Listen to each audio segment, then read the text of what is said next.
Are we live? I don't see the show starting. I just see the show starting. Are we sure we're live? I think we're live. Okay. Hi, everybody. Welcome in, everyone. RFK Refugees Podcast. Ted here, John here. Sorry, John's little producer Brian's little window kind of threw me off there for a second. Hope you all are doing well. We're here to talk about DC United, Washington Spirit.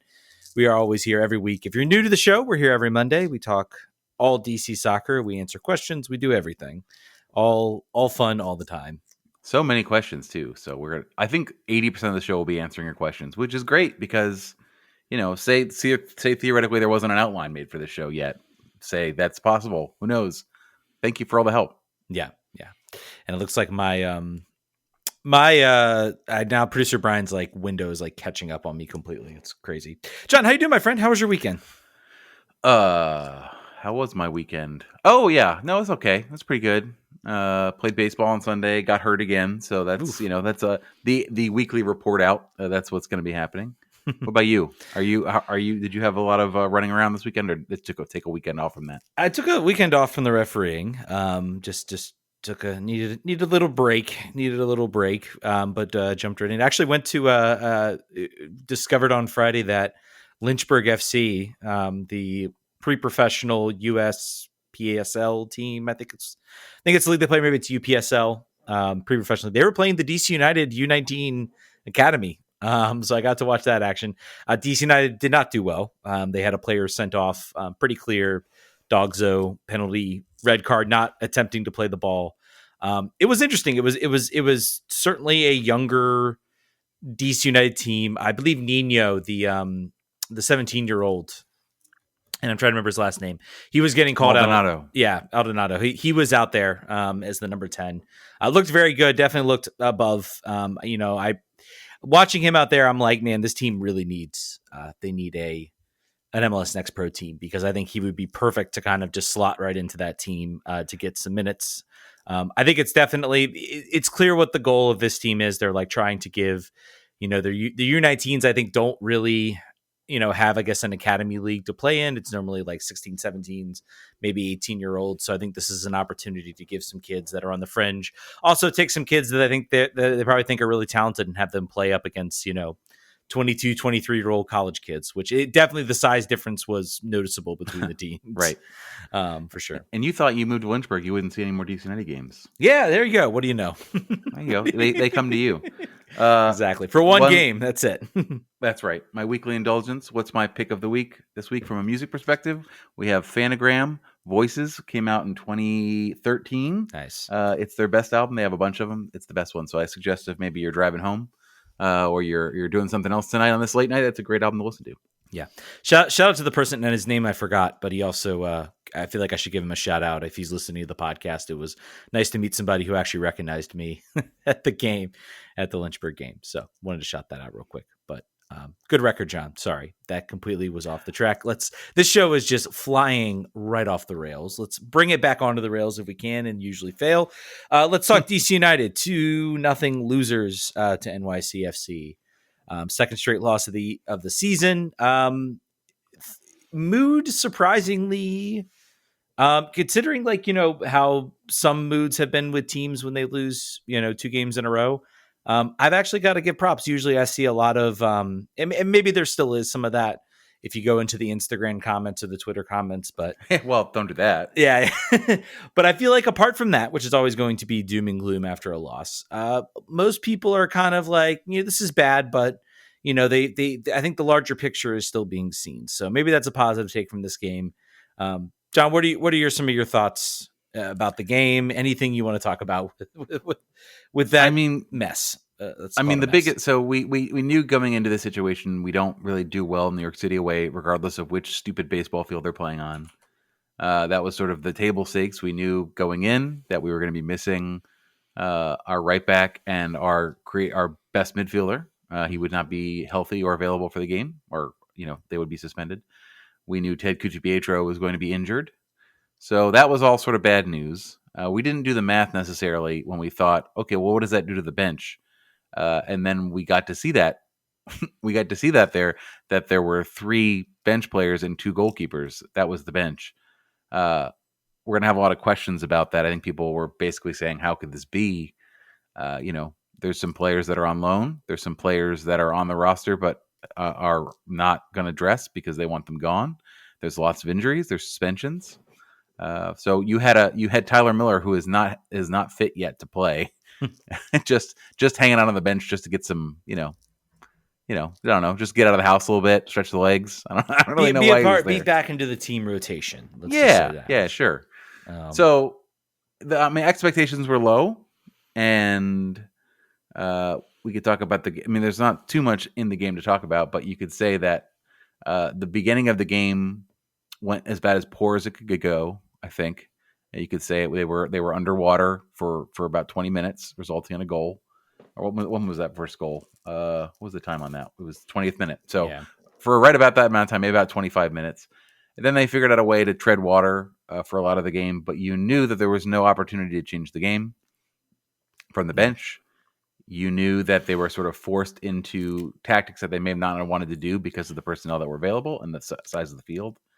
And then it was sort of, I think I tweeted at some point in the game, I was like, if they can figure out a way to steal a goal on a counterattack, on a corner, it will be the funniest and most undeserved result in the universe, because they've just been such a non-threat, but they've also managed to, New York City just were tripping over their own feet enough times. You had people missing. Monsef Bakrar missed probably a 2xG chance, and then went on the bench and cried about it because it was so awful. Yeah, it was. They should have 22 shots, 8 of them on goal to DC United's 11 and 1 on goal. Possession, DC United had 50% of it, but possession is the most ridiculous and non-eliminating stat that could have ever existed. To tell you how a game went. And let's start with, and I'm not making any excuses here for the field. Both teams have to play on it, but games, I feel like we talk about a pressing team, and I feel like we always get into this. We talk about, well, maybe this will suit DC because, it's a short field. They can really institute their press. I almost feel like with the way DC plays their game, the field really doesn't lend itself well to what they tried to do. And I think, I think American Soccer Analysis had a really good, they've started to sort of put together, we're 8 games in, we've started to kind of see some things. And they've sort of talked about, how, are you pressing, but are you pressing and also countering really quickly? And DC are very much at sort of alone at the top or left end of the echelon, in that they are a pressing team, but they're also not a team that really counters quickly. They're not going to look to counter. What they want to do is sort of establish control, in the defensive half of the field, and really control the game to there. They're not a team that's going to, incessantly press, and when they win the ball, they're not going to try to go quickly. They're going to try to sort of basically establish their press inside their opponent's half. This game does not lend well, I think, to what DC try to do, and their weaknesses, which are counterattacking, hitting quick, switching the field. It's not hard to switch when the field is, at the size of my apartment building as far as width goes. And it's just not it's very conducive to those types of things. So I think it was a bit of a mismatch. I think, Troy did the best he could with the lineup. I don't really have any qualms with who he sent out there to play. How could you? Yeah, maybe Antley makes a little bit more composed. I thought, Matej Akambone had a really rough first half, and he did. Antley wasn't available though, so as far as what he could offer, you had the bench was, so that we have it right. It was Martin Rodriguez, Tyler Miller, Luis Zamudio, Jacob Murrell, and Christian Fletcher. Yeah, no, he didn't start. Oh, Christian Fletcher. Yeah, Christian Fletcher. Mm-hmm. That was it. That's all he could do. Yeah, and I think also with the width of the field, I don't think the wingbacks really worked as well as they could if the field was a little bit wider and maybe there's a bit more space. Overall, throughout the whole game, DC, short of a chance in the first half where I think Benteke, really the first time they actually hit New York really quickly on the break, got the ball to Jared Stroud, who played a ball over to Benteke, for essentially a wide open header that he really should have done better with. And maybe we're talking about a different result here. The first goal, I think, I may be a little harsher on Matej Akambone over Petula on that, because I think Petula is tracking the player who he's supposed to track. And Akambone is the right-sided defender in that case, and he needs to kind of look over his shoulder and make sure he's tracking, a wide open Santi Rodriguez on that. Either way, it's a complete team breakdown. He also had a couple of moments where he just looked beat. Very much deer in the headlights type look. He's young. He'll get better.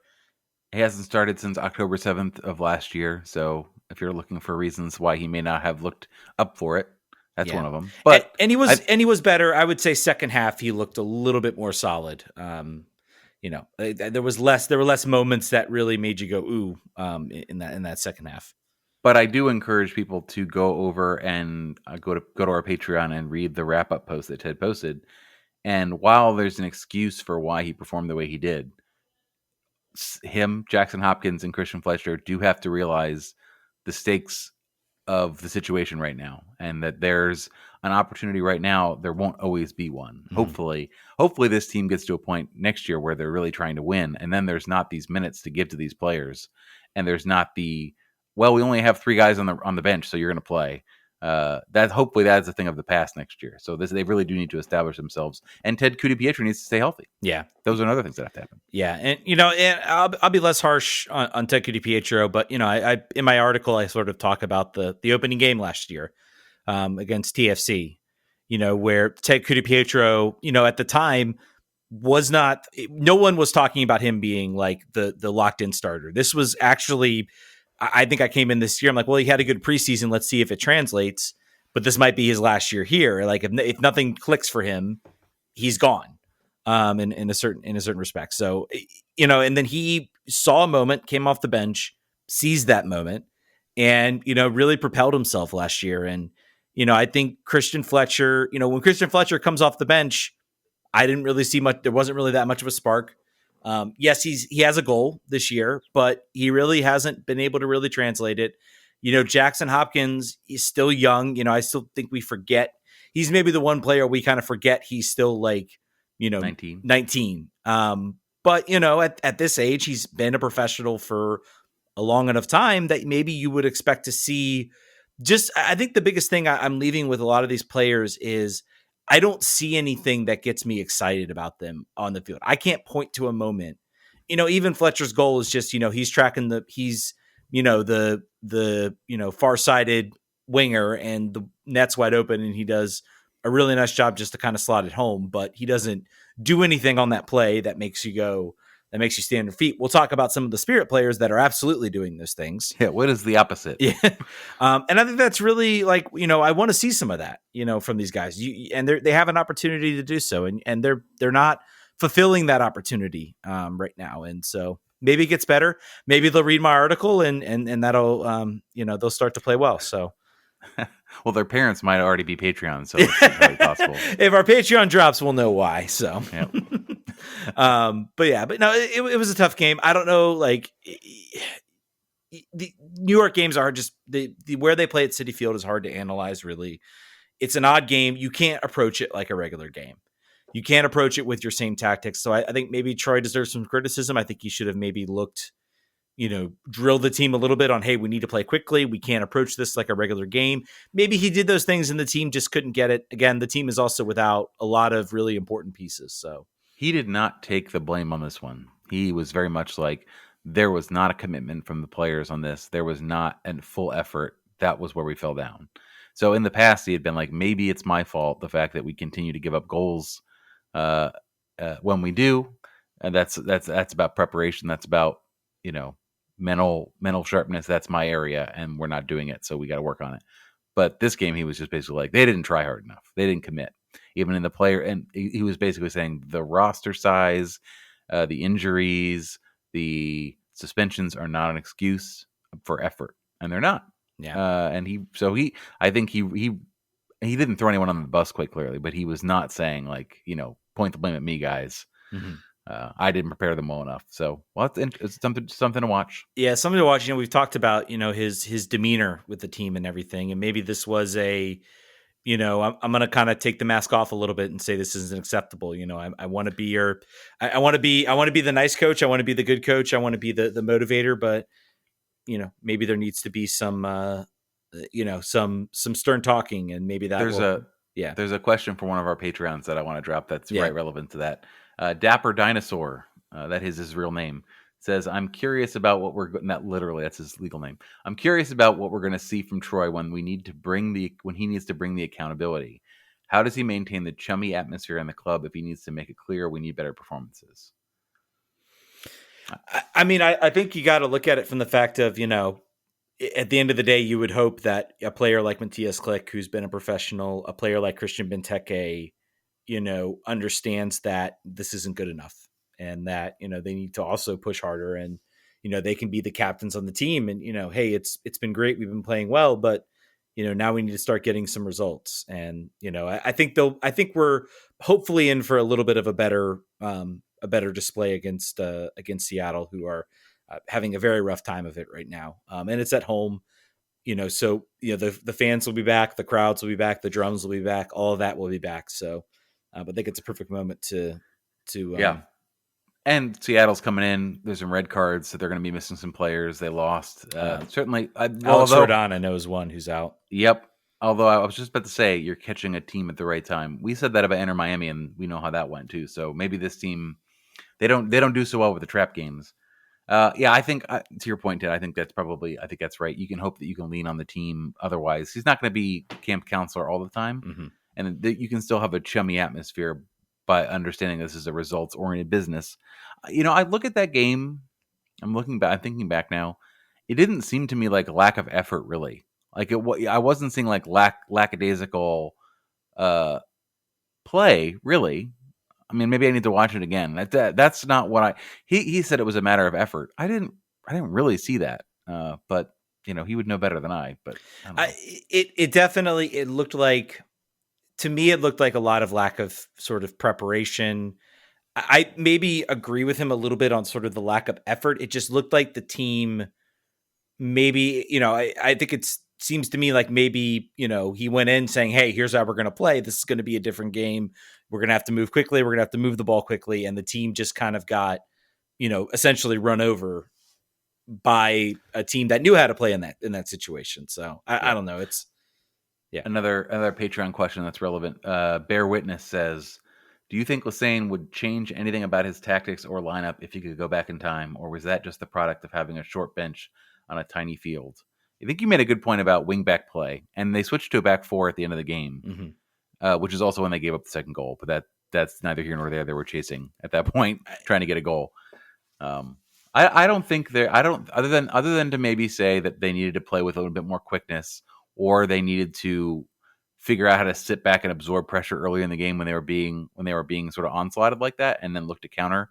They don't counter quickly, sort of like, as you said before, that's not really what this team's built for. As far as the lineup choices, there were no other ones. This was fine. They did. There was, unless he wanted to have Tyler Miller play left back. This is what the deal was.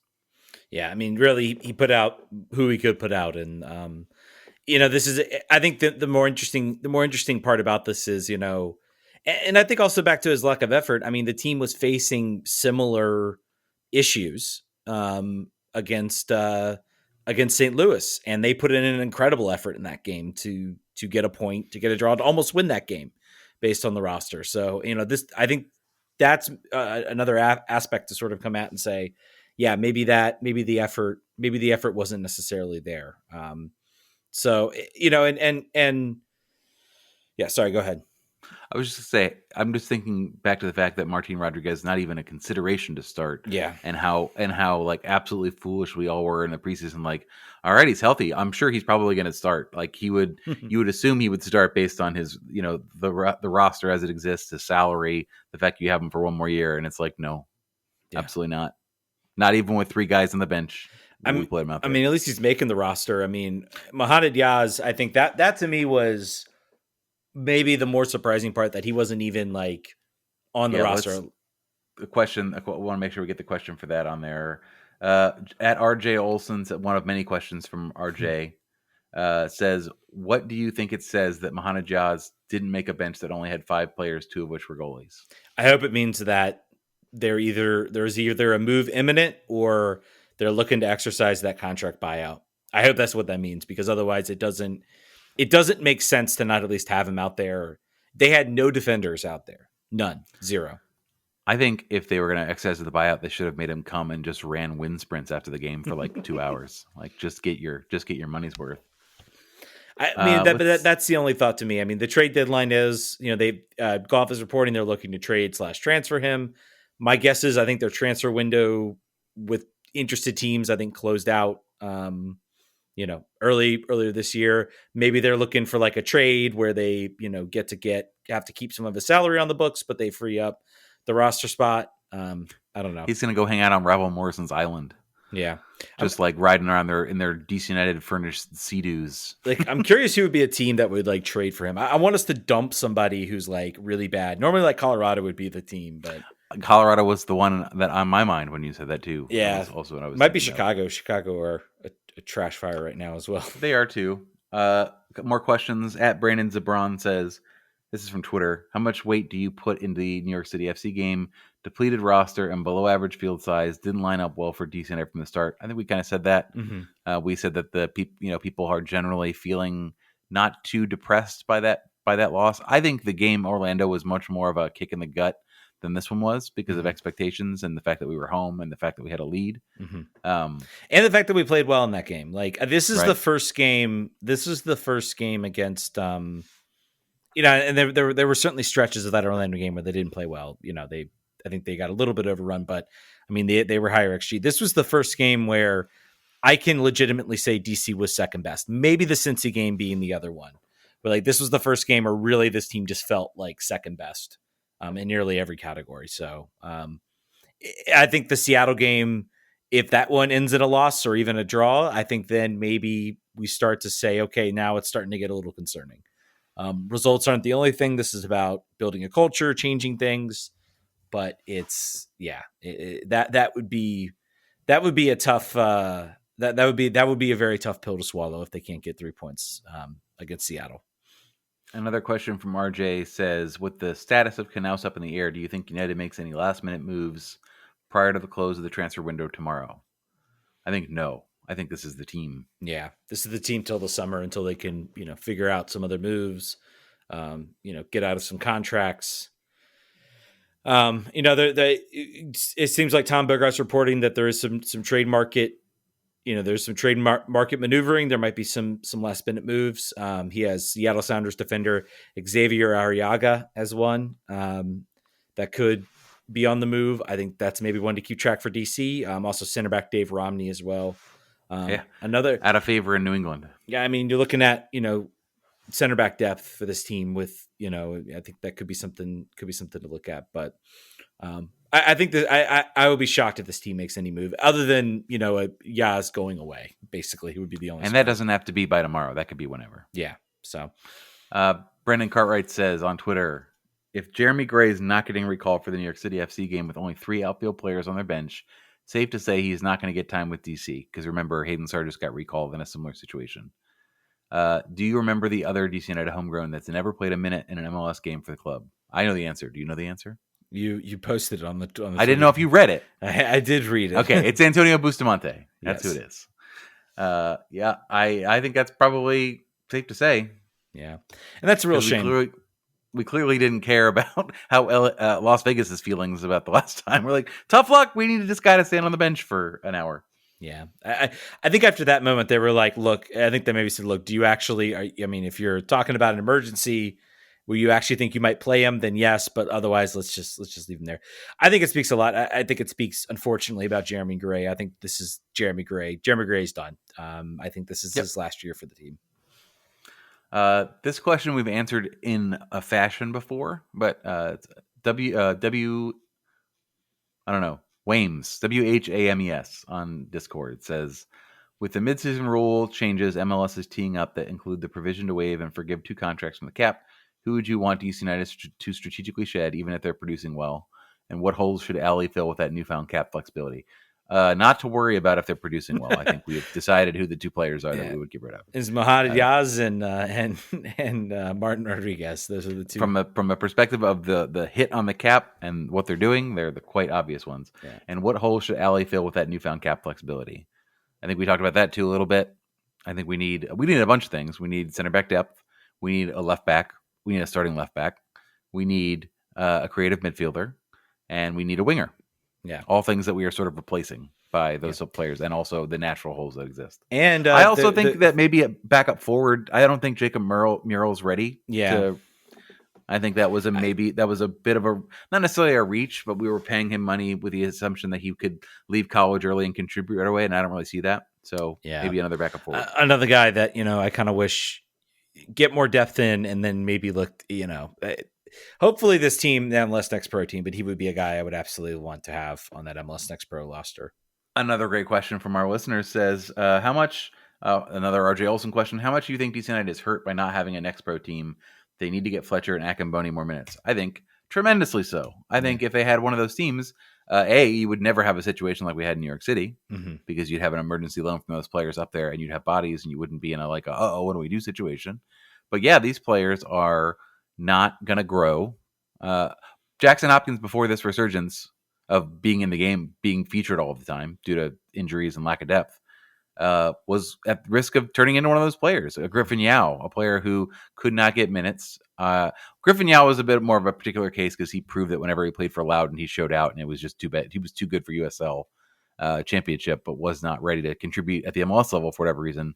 And now he's in Belgium, and now there's a rumor he's going to come back to MLS. If your team's interested, hopefully we're one of them. I would like us to be one of them.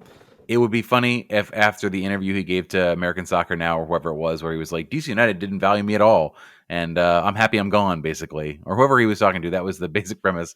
Granted, new regime, and his family's from here, but, who knows? That'd be great. I'd put him in, he'd start over Stroud for me. Yeah, he would. I mean, get him. Yeah, it would be incredible to have him in. He would occupy one of those U22 slots. I think if there's a chance he would do it. He also doesn't take an international slot, so that's another big plus for him.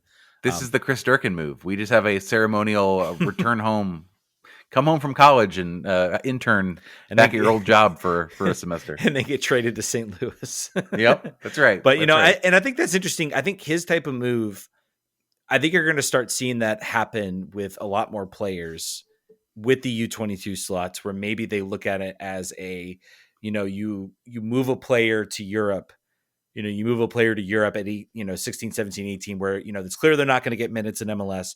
It's clear they're better than Next Pro or USL Championship or where they're there.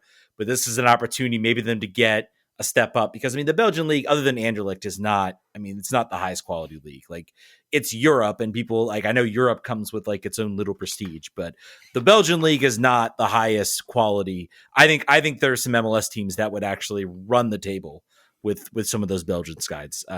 And I think it's, but he moves up there. He plays well. He's getting minutes. He's getting appearances. He's showing well for the U.S., Olympic team as well. So I think it's worth it to, then you bring him back. You can sign him to that U22 deal, and he can, essentially grow and maybe then make a bigger move outside of Europe. So we'll see what happens with that. That's one to track. And 35% sell-on fee there on Griffin Yao. So if he doesn't show up here, there's money in the bank. We'll take it. Yeah. So that's gonna be funny if he comes. We pay ourselves the best kind of transfer fee, I guess. Would you prefer him go for, let's say $4 million to back to MLS, but we get 35% of that? Or would you rather him come here to DC? Come here. I don't think we do better with $1 million.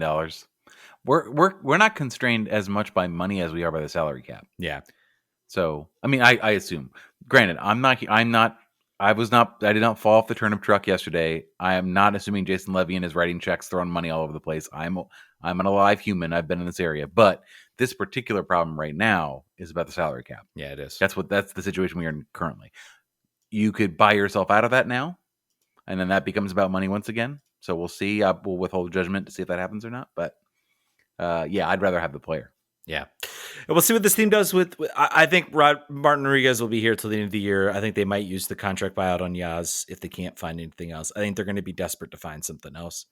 Even if it's a mutual contract termination and he goes for free, I think that could be an option as well. So I think we'll see. I'm not expecting anything immediately right now with him. My expectation is that we might see something in the summer window, but I might be wrong. Who knows? All right. Should we shift? Do we have any more questions, or that's it? That's all the DC United ones. We've got a bunch of Spirit ones. We got a bunch of Spirit ones. All right, let's jump into it. Washington Spirit. Let's talk about more fun things. Washington Spirit 2-0 victors over Gotham, which at the beginning of the year, if you had told me that, I would have said, I don't believe you. There's absolutely no way this stacked winners of the offseason Gotham team is going to lose to the Spirit. But man, Remember, go back in time, listen to the Andy Sullivan interview where you're talking about, like, is it bad for the sport that that Gotham is like going to be the super team? And Andy was like, we do not care. yeah, We do not care, and for good reason. they did not care. I like this game. I've been the Spirit have been by far the most of the soccer teams in the area. Sorry, Loudon United. I'm mad at you though. The Spirit have been probably the most impressive and the most fun team to watch this year in this area. And if you're not watching them, you are really missing out. They look so good. This was such a. It was impressive to me. Like there's still incredible amounts of talent there. Yes, they're still a little hurt. But like New York Gotham never looked in this game. They never looked like they were going to score. It was all Spirit. Hal Hirschfeld playing incredible balls. And really the Spirit I thought adopted. They played a little more direct maybe than we're used to. But they just found a move where it was like, just play Trinity Rodman over the top. Find Trinity Rodman over the top, and she'll run into the defense. And she should have had a goal and didn't. She should have had two. Yeah. I think. They and not even just play her over the top. They adjusted and saw that the left side of the defense was very vulnerable for Gotham, and they overloaded on that side. They switched Rodman, they put her on that side. The team has been built from the beginning of this season by Adrian Gonzalez, and obviously the head coach in absentia, Jonathan Geraldez, as being a team that needs to troubleshoot on the field, to see the gaps, to see the vulnerabilities, to have options available to them when they come in, and then make the decision on the field and attack. And that is what they're starting to do. That is what you're starting to see. They're analyzing the vulnerabilities. It's not a matter of we prepared before, in the run up, we knew what we were going to do, and we did it the whole time. That is not the way they play. They're going to be a team that constantly makes adjustments. And to your point, they played direct, and then they looked at where they needed to attack on the Gotham side. They went down the left side, and they had a lot of joy the whole time. If you look at the XG map for the game, Spirit had 2.03 and New York had 0.70. I think it's charitable. There was a nice save once again by Kingsbury, where I believe she blocked the ball with her face. And then, there were not great opportunities generated. They just weren't. They were really managing to lots of shots from outside the 18. 3 of the shots that were on goal 2 of them were outside the 18. And then 1 was the save from right outside. Kingsbury's had back-to-back weeks where she's had opportunities on the doorstep that she's smothered. That's her Spider-Man skills come into play once again. But it was because because the Spirit were a bit wasteful with their opportunities as well. There was a time at which a goal could have come up from nothing and changed the course of the game. And thankfully it didn't, but it certainly could have happened. Yeah. And, I feel almost bad. I feel like Trinity Rodman, I think she had a couple moments on both her opportunity, on a few of her opportunities where she could have scored, or maybe there was an option, there was a SAR, or there was another player to her right, but she's like, she really wants to get a goal. But I mean, again, she just continues. I mean, it's impressive to me how she has 0 goals in the year, and yet she still looks like far and away the best player. And it was the same thing. It was the same thing in this game, where it was just like she would get the ball in good spots. She would move. She would set up opportunities.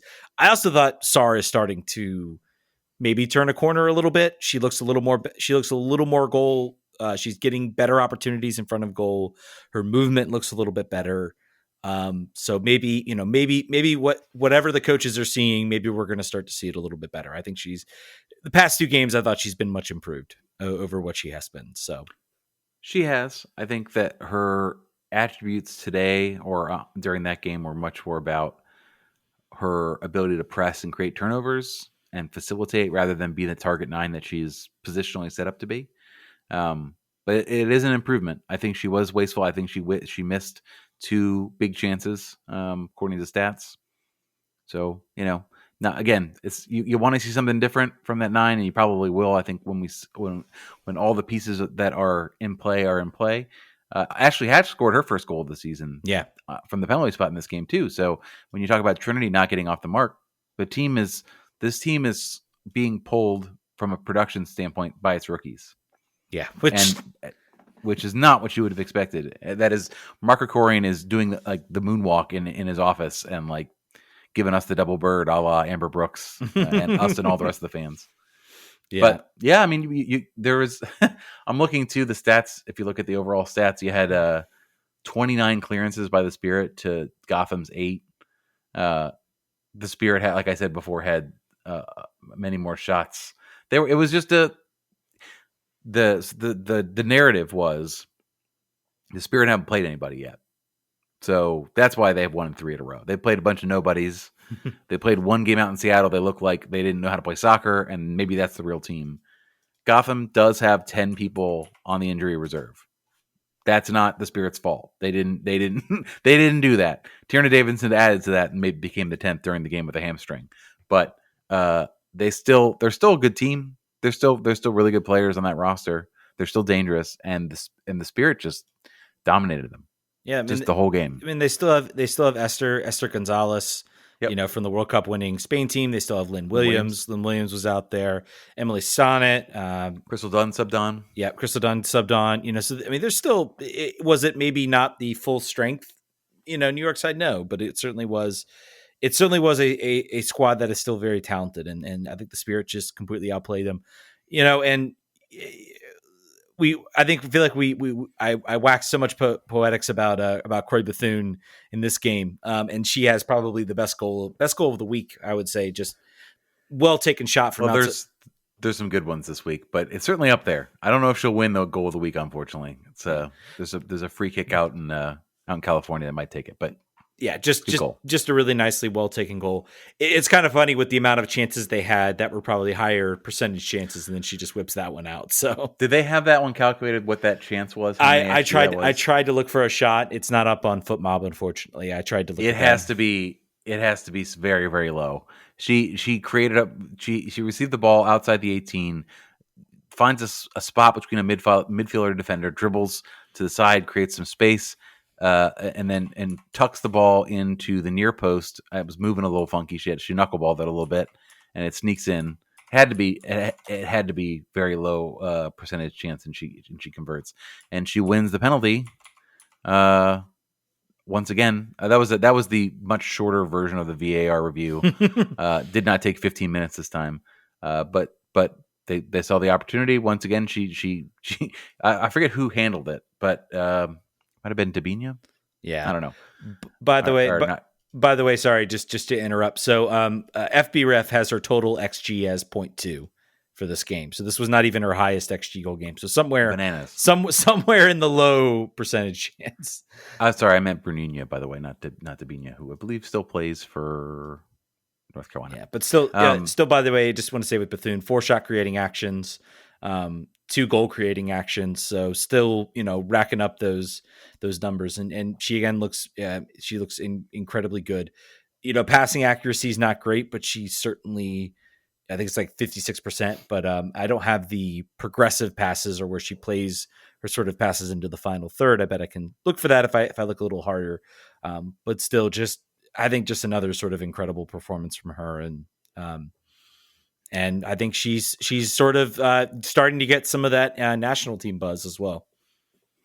Yep. The United Spirits can never rest. We just keep figuring ways to lose players during breaks. Kate Wiesner gets on the field for the first time since she was injured in, I believe, Seattle. And Chloe Ricketts gets on for her second time once again in stoppage time to log an official appearance. We have a lot of questions, so I want to make sure I get through them. Let's get them. We can sort of talk more about the game through those questions. Rose Room Collective says, how can this team make the leap from being good to being dominant? What pieces do we need to add, and who would you target during the summer? We've talked a little bit about, Lacey Santos is going to be a big part of where we're short, right? I still think Hatch plays best as a 9 and not have to work as hard as she does on the wing or have to fade in and out throughout the game. Although that appears to be a trademark of the style of this coach, having players that have that positional flexibility that they don't need to be in one spot. I think this team could use another center back to start potentially. I think that would be smart. They're an injury away from having a real big problem.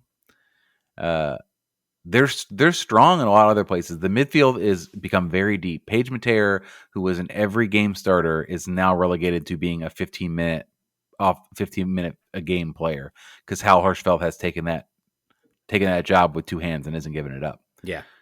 So I think I don't think there's lots of moves. We just talked about DC United for 30 minutes. There's a lot of pieces that need to be. I think we said 5 positions that needed to backfill. I don't think the Spirit have that problem necessarily. I think some center back competition I think would be healthy for them. But like you said, I mean, I think we all kind of went into this year with the Spirit thinking like they would need more help because we weren't sure about the draft picks, and now you've had 2 draft picks that have come in and are both competing for Rookie of the Year at this point early on in the season in Hal Hirschfeld and Corey Bethune. So that's what happens. Things can change quickly once you suddenly, once they become starters, then you start to develop depth. Like, Brittany Ratcliffe, I think we thought, well, maybe, is Brittany Ratcliffe going to be like a week in and week out starter here? Like, are the college kids going to need time to adjust? And just hasn't been like that. They've just stepped in, and now Ratcliffe is depth, and that's sort of what you wanted. That's what you wanted. The best case situation to have that. I think I said it before. It's like when DC United decided Pedro Santos to be a rotational player, and then they're like, whoops. He's going to play all the time. This is like the inverse of that. This is what they actually want. This is the good. This is what we want. This would be like Jacob Murrell stepping in and actually like playing out on the left side, and then we don't have to rely on Dahomey. So right. RJ Olson has a Spirit question saying, for you, what is the most surprising thing about the Spirit this season? It's quite obvious what the most surprising thing is. It is the performance of the rookies. Mm-hmm. It's quite obvious. It's quite obviously that this was a gamble where if this didn't work out, you can look at the roster and be like, oh. I mean, Paige Mateer probably could have done most of what Hal Hirschfeld did, but getting rid of Ashley Sanchez and only having Corey Bethune as your option was a gamble. Yeah, she's a thrice ACL recovered college player who had shown talent in the college game, but it does not necessarily translate directly each time. By the way, Croy will be on the show this week, so get your questions in for her. But it worked out. It worked out better than I could have possibly imagined. And the great thing about her, and I think there's like a false modesty that a lot of players will give you coming out of college. They're like, oh, I'm just happy to be here and, take my chances as they come. And, I had to adjust to the speed of the league and the talent. Everyone's so talented. And she's just saying, like, if there's a chance, I'm going to take it. Like, I'm gonna convert my opportunities. What's your game like? I have sauce, I have vision, and I'm gonna score some goals and assist the ball. Coming up, right? That like week 1. That was what you were saying about her play. I love it. Yeah, it's very fresh. It's very refreshing, right? Can we get her to give some motivational speeches to Christian Fletcher and to Jackson Hopkins? Yeah. But I guess along that, I have been surprised at how quickly the team. And not just, I mean, they're being carried production-wise by the, by the young kids. I think they're getting the glory right now. But, just how quickly Trendy Rodman has adjusted and really just, she's become such a much better player since this change in style. She looks so much different. I felt like, I almost feel like before it was almost like I thought she was really good. And then I'm like, and now I look now and I'm like, wow, other coaches have really been holding her back because she can be so much better than what we've seen. And I think we've seen her from this first couple of games. I think she hasn't gotten any sort of persist, but I still consider her like the best player out there. And it showed when the team, I think the team will fare better if, when she does go away. I think they've certainly developed that, but so. The question from Lotus takes it the other direction saying, the Spirit have been very reliant on Robin for advancing the ball into the opponent's attacking third during this weekend's match. Are the Spirit overly reliant on Robin for progressing the ball or appropriately so given how effective she is? If the Spirit need one or more alternatives to the Robin solution, what options should they prioritize for development? I think they just signed one of them. I think Lacey Santos is going to be another ball-carrying creative player that may be able to do that. But that aside, that has not been Croy's role. Croy has been sort of the recipient of the chance creation with the ball already in the attacking third, basically. That's really where she shines. I think there is, I don't want to say over-reliance, but there's clearly been a reliance. Every game, that I have been in the post game at home games that we basically said like there was a tactical adjustment for Trinity, and then we fed her the ball. We probed where the weak spot was in the defense, and that's where we sent Trinity. So I think it's foolish to not use your best weapon, and they're not making that mistake. But I do think I would be curious to see. We have an N of 1 this season where Trinity didn't play, and it was the game that they looked completely inept. So there will come another time. There will come many times over the course of the season where they've got to figure that out. And I think we'll know once we get there. The idea is that they're building in the free-flowing tactical flexibility so that you can do that. I don't think they're there yet all the way, but I think a time will come. We'll find that out. But I think Lacey Santos will help. I still think they still have Andy Sullivan, who's still really good at sort of taking the ball out from the midfield. I think Hal Hirschfeld has shown an ability. She played probably the best line breaking pass of the night. She got the ball, I think, in the half and just played this, absolutely beautiful ball to set up a chance. So there's players out there that I think can, progress and move the ball, through passing, through dribbling out there on this team. And it's fun to watch, guys. Again, if you're not involved, you're missing out. This is going to be a fun team. And, I think with how quickly they're picking it up and how they still have work to do, this is a team that it finally feels like there is a little bit of a, I don't want to say dynasty, but there's a little bit of a thought that this team could become dominant pretty quickly with how they've looked so far. And, you got a window coming up. Michelle King just sold her company, her privately held company, to Accenture for a lot of money. So, maybe she wants to have some fun money with her newfound windfall. Who knows? We got two questions that are sort of the same. I also saw this on Reddit, on the Washington Spirit subreddit, which is very rarely used. So that I saw this here, that was interesting. This is from Bahamadou on Twitter. Says, if the Spirit continues to perform well with Gonzalez as head coach, how difficult will it be for the players to adjust to the new setup of Iraldes as head coach and Gonzalez as his assistant? And I think the answer to that is they've been in pretty close communication the whole time. This has sort of been a joint venture. I don't think it'll be too much of a difficulty because the system is the same. But then the question was asked, could the Spirit be in need of an assistant with Gonzalez maybe finding some head coaching opportunities if current results continue? I think that could be a problem for next year. He's certainly done well. I think no one could begrudge him. I think they're paying him a good salary to come over here and do this. So I think that's part of it. I think they knew the situation they were in. The rumors were that Michelle King tried to pay a large release fee to get Iraldes out of Barcelona sooner, and he refused. And then there was a question of all right, well, we need to make a move here. And then we signed Gonzalez, who was already a head coach in La Liga. And he said it was it's an opportunity that I cannot turn down, and I have to go right now. So clearly, I think there was a bunch of commas in that offer, or more than he thought. And he's like, all right, I'm going to go do this. Yeah. I gotta go.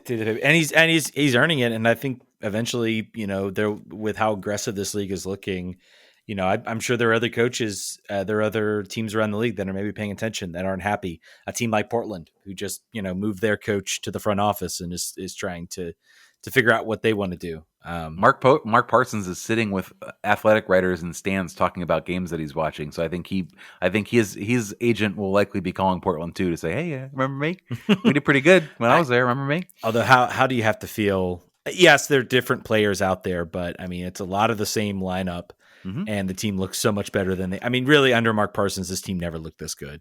And sorry, Mark, but tactics were not a good fit, I guess. Yeah. I mean, that's just that's not impossible. Yeah, certainly. Any other questions? That's all the questions. Let's get to, we got some small little news about the NWSL, the Liga MX Summer Cup, whatever they're calling it. Washington Spirit are going to have two matches. I think they're going to play two matches I believe it's in Philly, one against Chivas. And then they are going down to City Stadium in Richmond, which is interesting. I'm curious. I wasn't aware. I kind of had in my head this was like a Leagues Cup type of thing. I wasn't aware this is going to be like sort of a summer tournament tour with Liga MX. So that part's interesting to me. I don't know if that is is it an effort to try to boost expansion interest maybe, or that would make the most sense, right? Yeah, I think that makes a lot of sense if you're looking at a small league still, but I would say almost every single city you're looking at, you could look at some market. Houston looks a little soft, but let's just run down the markets, right? If you look at the fan base interest, San Diego, huge. LA, huge. Seattle, huge. Louisville, a little bit less than maybe they want, but still, I think pretty good. Kansas City, amazing. Gotham, Louisville's like the Columbus. Louisville's the Green Bay. It's the small You're market. Right. It's a small market, but you can get a pretty dedicated fan base out of that market. So Gotham, I think, is cooking the right direction. Boston's coming in the league soon. We'll see there. Orlando. Go ahead. Not to besmirch Gotham, but how much do you think they're looking forward to that new stadium in Queens? They're going to jump ship, and it's not going to be quick. Yep. And then Orlando may be a little bit soft on their fan base, but I think that if you look at all right, well, where we need to grow as a league, so let's find out where there's an unmet need. I don't know what to say about about Salt Lake. I'm not sure what the situation is there. Bay FC, still a new franchise playing in San Jose. I believe they sold out the first game. Yeah. So thanks. Did I miss any? Portland's Portland. I mean, you didn't talk really. I don't think you mentioned DC, but I mean, I think DC is certainly growing as a market. They had 15,000 at their game, so I mean, that's pretty close to DC level numbers as far as attendance goes. Richmond's weird because they're not going to put a pro team in Richmond, like an NWSL team in Richmond. That's not going to happen. 0%. They're going to try this S Super League. They'll try that. See how that goes. W League. I'm sorry. Yeah, pre-professional. So Philly makes sense. Philly's a good explorational option. Obviously, said Boston's already going to happen. Sacramento, Bay FC is probably going to obviate the need for that. I think it's also a little bit of market expansion. I think for DC, it's we want to go into the Richmond market. It's a great soccer market. You want to try to build fans out of that market. They're doing sort of the opposite of what you're doing what DC used to do when they used to play games down in Richmond against the Kickers and stuff like that. So I think Atlanta and Austin are two cities Atlanta, Austin, and Cincinnati are all three cities that make a lot of sense. I'm always curious if their desire is to fill soccer needs in cities that aren't being addressed at all by men or women, and seeing if we're the only game in town, how will we do? But I think it's also easy to tap into a rabid fan base that has excess soccer needs. And I think that Atlanta, Austin would be those things they've been asking for women's team. Cincinnati would be another one of those too. There's a lot of, I keep thinking about Rose Lavelle, and I know that there are other sort of Midwest Bailey Feist would jump at a chance to get back. Who, by the way, scored this week. Congrats to Bailey Feist. Minnesota, I think, would be a good market as well. Minnesota would be good too. Yeah. Yeah. I'd like to see them maybe try some markets that are outside of the MLS. We talk about them as easy markets because they have, successful MLS teams that have stadiums, rabid fan base, and, stadiums that are already there. I'd like to see maybe some other markets that aren't known for, aren't known maybe they have teams. And of course we got the Super League coming up as well. So what about Canada too? Yeah, that might be something to watch. That would make sense, right? I feel like that would really kind of make sense. I mean, I guess there's talk about a Canadian professional league, I believe. I'm not sure what stage it's at, but there is talk about that starting to develop. So follow the MLS thing, let them do that, see what the appetite is, and then come in and put a team in their biggest city. That's the MLS move. Yeah. All right, folks. I think that's going to do it for this edition of RFK Refugees Podcast. Again, thank you guys so much for listening. Hopefully, we'll have a better weekend from the DC perspective, and hopefully a continuation of Friday night of good things. Friday night, Audi Field against Orlando Pride. Come check that out. I think it's Star Wars night or superhero night. Yeah. so that's why you should do it. Also, because it's Friday night. It's always a fun. I don't wonder. That must mean your Amazon Prime game if it's Friday night. Yep, it is. Probably so. Yep, it is. All right. We'll talk. We'll touch you guys on next Friday. Look out for next Monday. Friday. Next Monday. And also check out patreon.com/RFK Refugees. We got a ton of content up. Check out my post-game blitz.